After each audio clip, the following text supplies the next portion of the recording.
s'il doit y avoir une thématique dominante, me semble-t-il, hein, il y a le rapport au corps. Le rapport au corps est essentiel dans la littérature ado. C'est vrai que quand on est pour les plus jeunes, les 8-12 ans, ce qu'on appelle nous juniors, le corps de l'enfant est assez sacralisé. C'est assez, ça reste sec. Dans la littérature ado, alors là, les fluides et les ouvertures, on remplit, on vide le corps dans tous les sens. Donc c'est vraiment essentiel et c'est bien logique. Ouais. Le corps, le sien, celui des autres et le regard des autres. Absolument. Le rapport aux autres est très important, à ses copains et ses copines, aux institutions, à la famille, aux profs. La confrontation avec l'autorité est souvent centrale aussi. Le rapport à la famille, hein, la parentalité, beaucoup de questions du rapport au père, à la mère aussi, mais là, dans votre...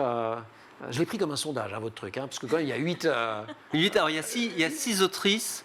Ouais. Et 2 auteurs. Alors, voilà. ça peut expliquer peut-être certains Ouais. biais. Mais c'est vrai que, par exemple, dans la nouvelle d'Isabelle Panazopoulos, c'est oser voir son père tel qu'il est vraiment, c'est-à-dire, en l'occurrence, un père qui est en prison, un criminel. Ouais. Que son fils s'appelle gentiment Daddy. Donc, tout ça est d'une grande tendresse. Ouais. Et il essaye de le sauver, quelque part.